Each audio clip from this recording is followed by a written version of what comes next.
hapon po mga kababayan! Ako po si Iza Calzado.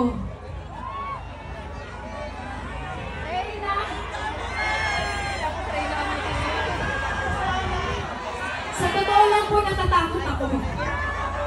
Pero sabi nga po sa isang pelikula lang kasama ako, in love there is no fear. Napakasayang makita magkakasama tayo dito ngayon kahit umuulan, kahit malayo ang pinanggalingan, kahit basang-basa, kahit traffic, puyat, pagod. Ang iba, marami ay gutom.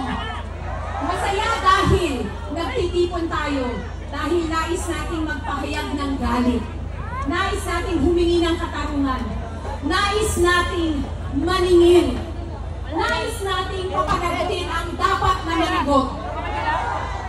Paano nga ba tayo humantong dito? Paulit-ulit na lang, paulit-ulit na lang. At palala ng palala ng palala. Mananahimik pa rin ba tayo? Manonood na lang ba tayo? Magpapatuloy pa rin ba tayo sa buhay natin na parang wala lang nangyari? Hindi! Hindi na! Dahil noong tayo'y nananahimik at nagbibigsibisihan at walang pakialam, may mga puwersang nagnanakaw ng bilyong-bilyon, trillions, na dapat sana ay para sa bayan. Kung magpapabaya tayo, mauulit lang ng mauulit ang pangluloko at panggagago. Hanggang doon lang po ako. Gusto ba natin yun? Nandito ako ngayon bilang artista at manggagawa. Nandito ako ngayon bilang babae.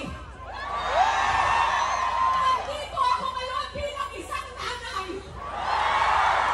Bilang isang Pilipino.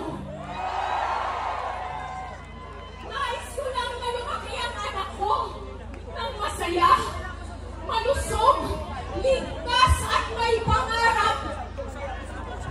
Posible lamang ito kung mabubuhay siya sa isang lipunang makatao. Kung saan may pagmamahal at pagmamalasakit at makikipagkapwa. At higit sa lahat kung saan pantay ang batas para sa lahat. Kung saan walang pwedeng magnakaw o lumabag sa patakaran. At lahat, maliit man o malaki, ay may pananagutan.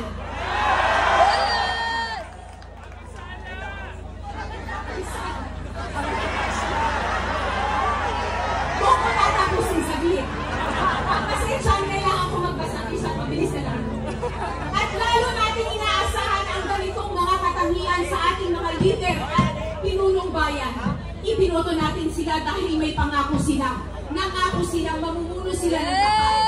Nangako silang uunahin nila ang kapakanan nating lahat at ibabangon tayo muli. At ang pinakamahalaga ay nanumpa silang susunod sila sa batas na dapat pareho at pantay para sa lahat. Nasaan yun? Narito tayo para singilin sila sa kanilang pangako. Singilin sila sa pamamagitan ng patas na investigasyon, paglilitis at pagbabalik ng yaman ng bayan.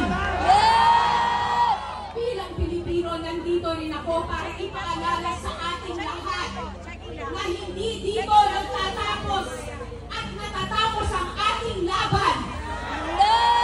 Mula sa araw na ito, mangako tayo sa ating mga sarili, sa ating mga katabi, sa ating mga kapwa Pilipino, na tayo ay mananatiling mulat. Magbabantay tayo. Magtatanong tayo at mag-uusisa tayo at ikilos tayo kasama ng iba nating kapwa Pilipino para pigilan, tutulan at laban